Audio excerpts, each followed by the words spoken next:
Hey guys, Justin here again with Super Shy Guy Gaming. We've got another episode for you today for Castlevania Symphony of the Night. This is the Xbox 360 version we're covering. It's pretty much identical to the PS1 version, just the graphics look supposedly better. I don't know if it's actually true or not.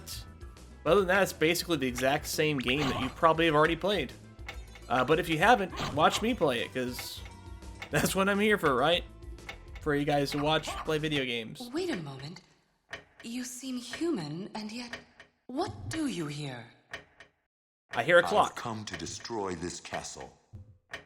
Then we have the same purpose. I'll trust you for now. I'm Maria. Who are you? Alucard. Not the talkative type, I can see. Well, perhaps we'll meet again, if you live that long. Farewell. What do you mean if I live that long? I'm a freaking vampire. Of course I'll live that long. Or like half human, half vampire, whatever Alucard is. I forget what it is. Okay, there we go.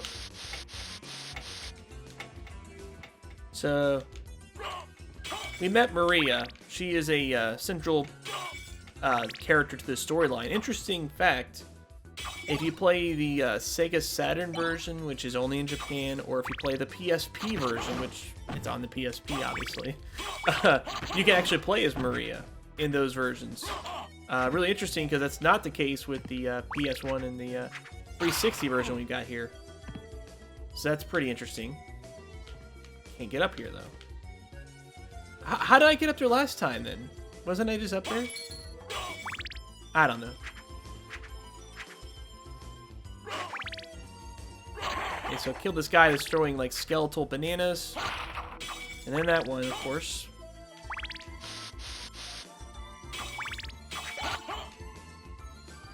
Ah, no, well, the clock's pretty useful.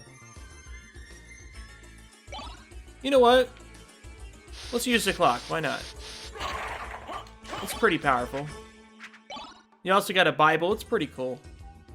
It spins around and hits your enemies and other stuff like that, but the clock is definitely slightly more useful because it stops time. And that's pretty useful.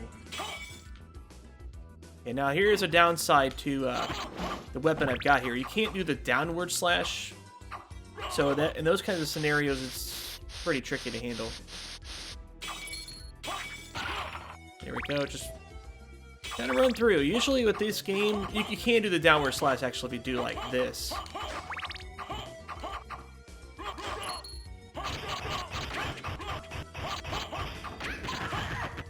Yeah. So it's best just to do as much stabby as you can.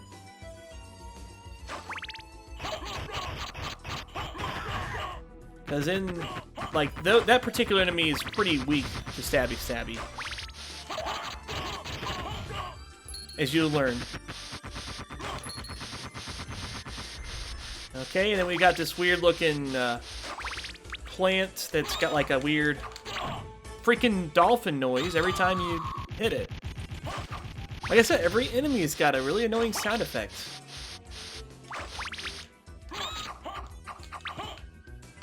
There we go.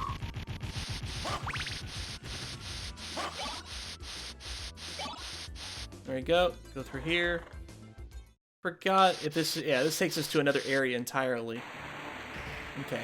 So this takes you to the outer wall, which is fine and dandy, but we're going to backtrack. So I'm just going to go ahead and skip back to where we were. Just show you what the clock does real quick. I still get hit. Even though it like slows down everything ridiculously for me. I still got hit like several times over. It's great. That's okay, I can stabby and a little more to make up for lost time. Okay, here we are now. We are getting back to where we should be. So let's go ahead and stab the skeleton and move on. Get into this next area here. Oh, I can't go this way yet? I'm gotta be missing something. Yeah, I totally am. I forgot what I was doing. Alright, so I guess we're gonna cut this out again. Okay, so that took a long time, but we are back to that outer wall. Now it's like all foggy. This was not foggy the last time we were here. At least I don't remember it being foggy. Okay. So anyways, whatever. We're here now. Got axe guys here, of course. They work pretty much just like the other axe guys. You just gotta stab them. But they do have a trick up their sleeve, because for one, they take more damage, and two, they can really take the punishment. Fortunately, we have this save point here, which is really handy because we might come into some trouble very soon.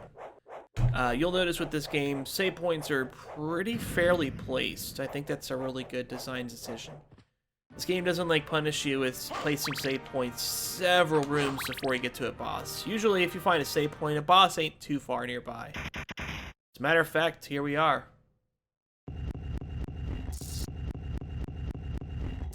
And now you'll see why we wanted the pocket watch. If I remember right, this works very nicely on him. Because then you can just stabby him for a while. Worked pretty beautifully. He even died slowly. That's cool. So there's your boss strategy for that enemy. Let's see here. Yeah, I guess that settles that. Let's move on. So we've got another sword now. It's slower, but it does pretty good as far as damage. And we'll demonstrate that here shortly.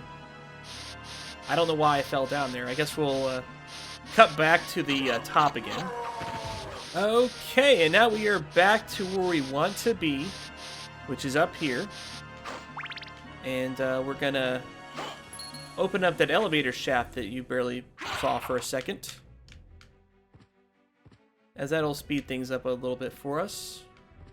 So I guess we'll go ahead and go through this door, and we'll get the chance to... Actually, this goes through the library, which I think temporarily we'll probably go ahead and do the library thing. Now, those enemies are pretty tough to deal with, but if you're fast enough, you don't have to worry about them attacking. It's probably a good idea to stick with the stabby instead of using your new weapon. Especially as you learn, shields are not very useful against melee attacks in this game. Oh, there we go.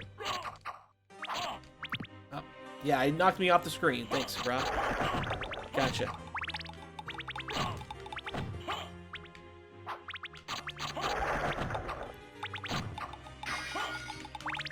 Yeah, at least for the short term of the game, this stabby weapon's pretty much your best weapon in the beginning of the game.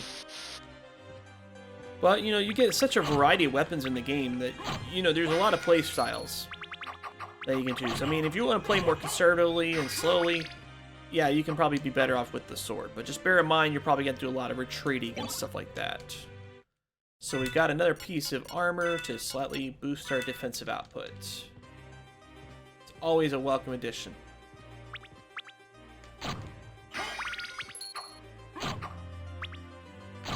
The ones that drop money bags will pretty much always drop money, so it's a good idea to destroy those if you know which ones they are. Because you can use that money, obviously, to buy stuff at the shop, which we're going to get to here pretty soon, actually. Okay, whoops. Okay, there we go. I got a little too close. Now it's time to fight the library itself. With freaking pink ghosts and... Oh, I'm cursed. Crap. Now there's an uncursed thing that you can get, or you can just wait a while, and eventually you'll get uncursed on your own. But you know what? These ectoplasms and whatever, they're not interesting to find anyways. So let's just retreat while we're flashing crazily. So there we go, we're freed up now. And now let's attack the books. Just be thankful in our world you only have overdue library books to worry about. You don't actually have to worry about books coming out to attack you in our world, so that's kind of cool. Okay. Now let's go up this way, attack some more library books, and level up. Leveling up is nice because it slightly increases your damage and your health and all that good stuff. So it's always nice to do. Now, I mentioned earlier you couldn't do the down slash, but you can with this knife if you're in midair. So now we have the fairy scroll. And it didn't warn us about the giant books that would attack us. Where are they, by the way? There we are. So those are magic tomes. You know, it spent the time specifically to tell us that those are magic tomes. I mean, I could tell just by looking at them. Right? But I guess maybe not everybody knows what that's a Duron. I don't know what that is. But that's what it was. There we go. Thornweed.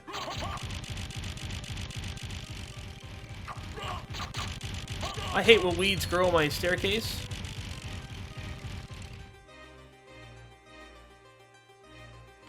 Okay, let's walk through here again. And if I'm not mistaken, we're gonna meet an old friend very soon. It's Here been he a is. long time, old one. Oh, it's you, Master Alucard. What do you need? I need your help. Young Master, I cannot aid one who opposes the Master. You won't go unrewarded. Really? In that case, just tell me what you need. That's the kind of friend you want. You want the friends like, oh, you think I'm gonna help you? No way. You'll get payola. Oh, okay, sure, let's do this. Let's take down Dracula. Why not? So, here's one thing I never got. This.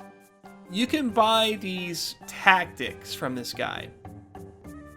I have no idea why you would ever do this, because when you get to this guy, you've already defeated these guys. Well, I mean, Dracula at the very beginning with Richter. Like, why would you buy the strategy to, you know, see how to beat them when you've already done that? Here, I'll show you one. I'll show you the one for Dracula. It's laughably bad. So I'm just going to shut up and let you guys watch this awesomeness. Which he actually knows how to play the character. Like, he does, like, the attacks and stuff like that, right? But it's just funny how long he actually takes for this fight. So, here we go.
I don't know, maybe it's not as long as I thought, but it just felt really long. I'm interested in this. So I could sell this if I want, but it's not worth much, so I'm interested it's nice to in talk this. to this guy because he does sell some useful stuff here that we want. So, first of all, he sells a pretty nice weapon here. A couple of them, actually. Don't have enough to afford a Damascus sword. I forgot how... It only has 1 damage more. It's not really worth the money. But maybe it's a fast attacking weapon. Let's see here. We can get a new shield, hat, circlet, iron cuirass. So there's some good stuff here. The iron cuirass might be a good bet. Let's see about the hat. Oh, I'm wearing the sunglasses right now. That's my current armor piece, I guess. Now, the reverse cloak might be a good one. But the first thing you want to buy here is you want to get the Jewel of Open. Thank you. That's really useful to have. Lets you open up like blue doors and stuff like that. The library card's not bad too if you want to come back here later on. But I guess we're gonna have to sell that gem. I'm interested in this. Thank you. And we'll buy the library card another time. Because I don't have enough money to do what I want exactly.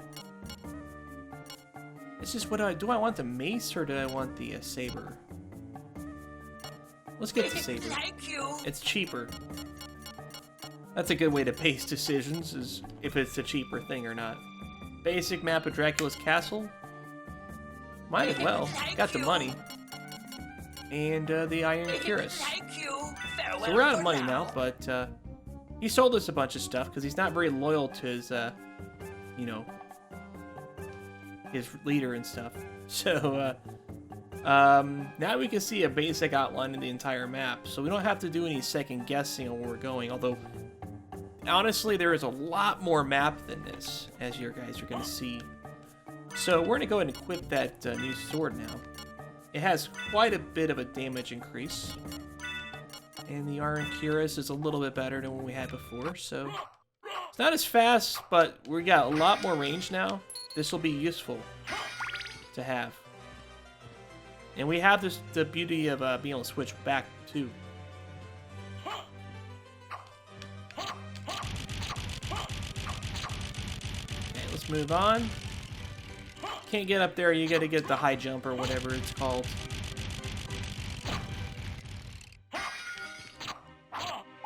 Oh, didn't have enough time to respond. Like, this weapon does swing a lot slower, but if you get a lot more range, you can kind of compensate for any flaws in the actual weapon.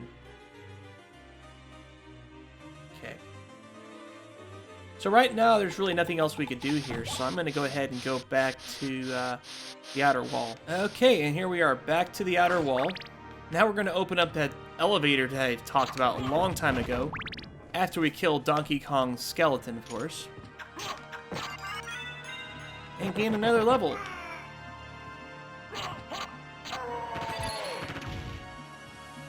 And kill the skeleton archer and, you know, get more money. Kill the skeleton musketman. Because why not?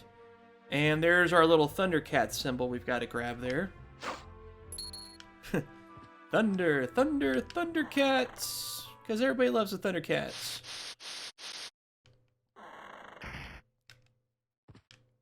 So this will be a useful room later on.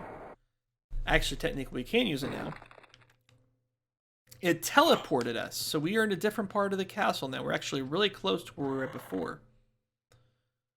And we can go ahead and go through this loading screen again. And now we can grab that heart that we saw earlier that we couldn't use. As well as open up that doorway. Very handy.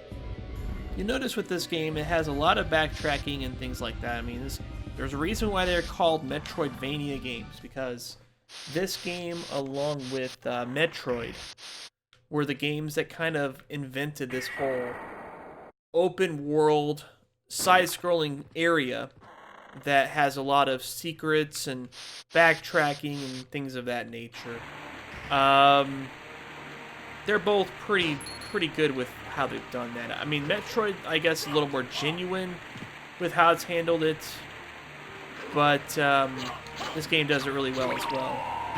And, you know, this game does have a lot more length to the adventure than Metroid does. The map's bigger overall, so it is what it is. But yeah, that's why they call them Metroidvanias, because that's where they came from, essentially.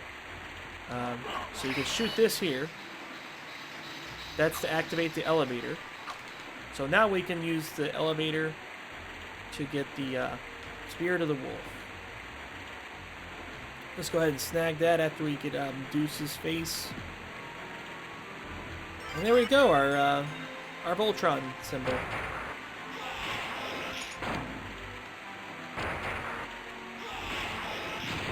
It's just basically speeds things up so you don't have to fight monkey skeletons and things like that.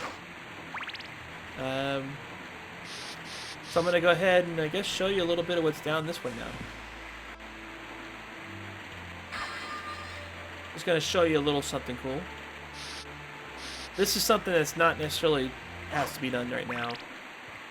Matter of fact, I do not recommend fighting that guy at this point because he'll probably kick your butt if you don't know what you're doing. But you can try if you want.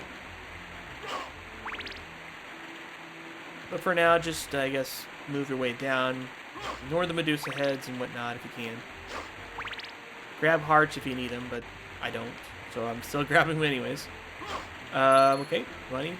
Got this bird here. Can't attack the bird or do anything with it, but it's a bird. So one nested and one flew off. And another flew off. And I think this one's going to fly off also. Nope. Okay. So you can use this telescope here. You just walk up to it, I think, and hit up or... Yeah, there you go.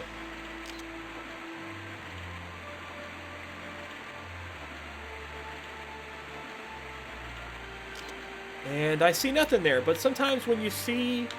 You might see like a guy sailing across the river or something like that. And I think it's supposed to signify something opening up. But it's not there right now, so I guess we'll have to come back here later.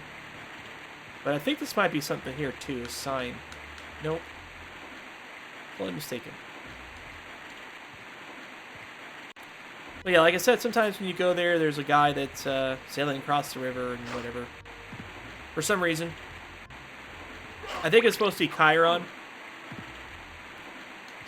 Because, you know, he's the guy that takes people to the, you know, through the River Styx to the afterworld, basically. So I think this is supposed to symbolize that you're definitely, you're technically in the realm of the afterworld. That's my theory on it, at least. I mean, after all, it would make sense with the way Dracula's castle is. It kind of like goes through dimensions and stuff like that. You know, it's not really a consistent thing. But we've got a lot of backtracking there, forward tracking rather, to do. So we're just gonna go ahead and skip ahead. TNT! Dynamite! TNT! Because I grabbed it from a blowing up skeleton. Okay. So, enough distractions. We're gonna get back to where we were now. Okay, and finally we are back to where we're gonna be. So let's go ahead and move up now. And this takes us, where is this? I'm trying to think of the name of the place. Oh yeah, the clock tower.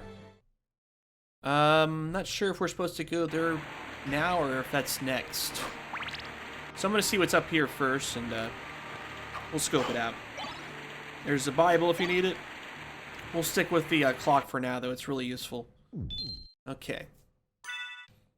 Actually, now that I'm thinking about it, we are kind of strapped for time for today's episode. You know, I'd like to keep these episodes short and sweet. So I think we're going to tackle the clock tower fresh on the next episode. So thanks for tuning in, and we'll see you there. But till then, Down Phoenix out.